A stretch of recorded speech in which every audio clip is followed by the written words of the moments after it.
नमस्कार दोस्तों, मेरा नाम खुशबू कमल है। मैं अपने इस वीडियो में एक रिस्पॉन्सिबल इंडियन सिटीजन होने के नाते बातचीत कर रही हूँ। मेरा किसी भी राजनीतिक पार्टी से कोई लेना देना नहीं है। अभी कुछ दिन पहले हमारी आदरणीय मंत्री साहिबा स्मृति ईरानी जी ने न्यूज़ चैनल में वार्तालाप के दौरान ये कहा कि 80 करोड़ परिवारों को उनकी गवर्नमेंट ने राशन पहुँचाया है कोविड-19 की महामारी के समय में। हमारे देश की टोटल पॉपुलेशन 130 करोड़ है।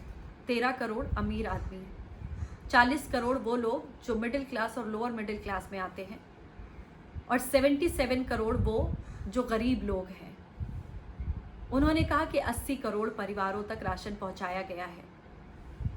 हिंदुस्तानी होने के नाते हम ये मान के चलते हैं कि हमारे परिवारों में मिनिमम सदस्यों की जो संख्या होती है वो 4 होती है। वैसे तो 4 से ज़्यादा भी होती है बहुत सारे परिवारों में, लेकिन हम मिनिमम 4 काउंट करके चलते हैं। तो 80 करोड़ को अगर हम 4 काउंट करके चलते हैं तो ये टोटल होता है 320 करोड़। क्या ये कैलकुलेशन सही है? मेरी नज़र में ये कैलकुलेशन सही नहीं है। आदरणीय मंत्री साहिबा की कैलकुलेशन सही नहीं है। ये मंत्री लोग, ये राजनेता लोग सिर्फ मार्केटिंग करना जानते हैं। सही समय पर किस वक्त किस चीज़ की मार्केटिंग करनी चाहिए ये बहुत अच्छी तरह जानते हैं। आज जब 40 डिग्री टेम्परेचर में नंगे पांव औरतें अपने बच्चों को गोद में लेकर भूखी प्यासी प्रवासी मजदूर पैदल चल के जा रहे हैं, ट्रकों में बसों में भेड़ बकरियों की तरह भरकर जा रहे हैं, सोशल डिस्टेंसिंग की धज्जियां उड़ी हुई हैं।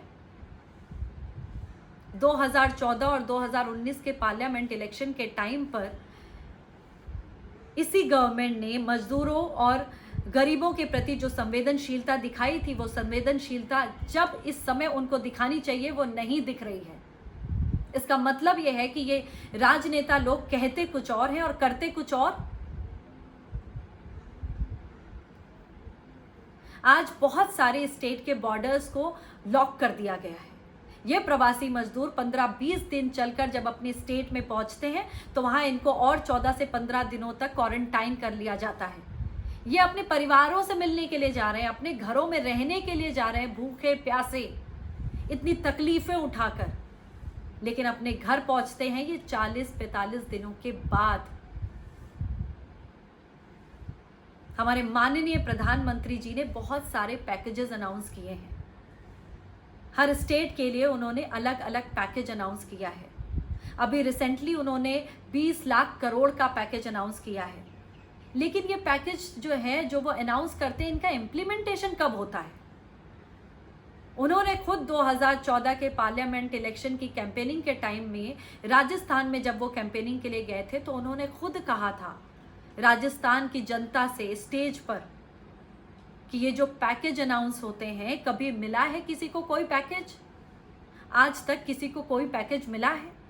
ये जो पैकेज अनाउंस करते हैं, इन सब को पैक करके भेजने का समय आ गया है। मैं बस इतना कहना चाहती हूँ कि वो जो कहावत कही गई है कि इंसान को कुछ भी बोलने से पहले 100 बार सोचना चाहिए फिर बोलना चाहिए, वो यहाँ पर लागू होती है। मैंने इससे पहले भी अपने कई वीडियोस में बोला है, फिर से बोल रही हूँ कि कई प्राइवेट हॉस्पिटल्स में जब मरीज इलाज के लिए जाता है तो उसे 8 से 10 लाख रुपए का बिल दिया जाता है। कई ऐसे हॉस्पिटल्स हैं जो इतना महंगा बिल दे रहे हैं, जबकि इस वक्त गवर्नमेंट ने कुछ फिक्स प्राइजेस रखे हुए हैं कोविड-19 के पेशेंट के लिए, लेकिन उसका इम्प्लीमेंटेशन कहीं पर नहीं है। ऑनरेबल सुप्रीम कोर्ट से मैं ये अपील करना चाहती हूँ कि उनको, गवर्नमेंट को बोलकर एक ऐसा रूल बनाना चाहिए कि जहां पर वेजिटेबल से लेकर कोविड-19 के पेशेंट तक सबका प्राइस फिक्स हो, और अगर उस फिक्स प्राइस से ऊपर कोई भी व्यक्ति ज्यादा पैसे लेता हुआ पाया गया किसी भी डिपार्टमेंट का, तो उसके लिए गवर्नमेंट कड़ी से कड़ी कार्रवाई करेगी।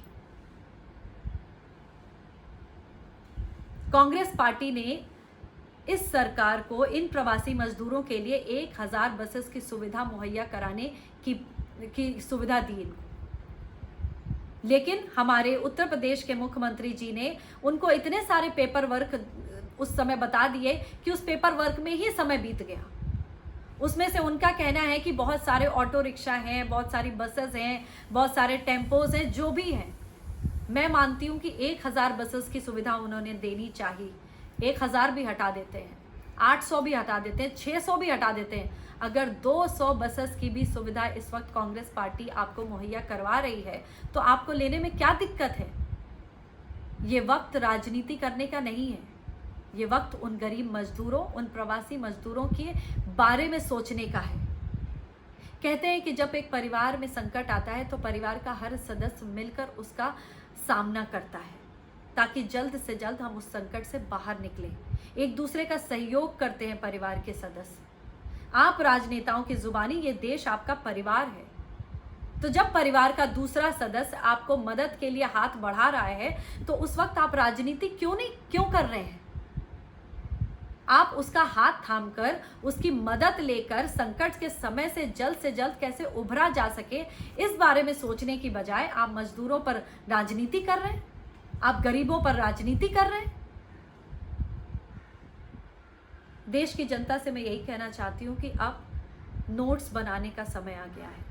जिस तरह जब हम स्कूल कॉलेजेस में होते हैं तो नोट्स बनाते हैं, ये वो समय है कि हमें नोट्स बना लेने चाहिए कि इस संकट के समय में हमारे लिए कौन क्या कर रहा है।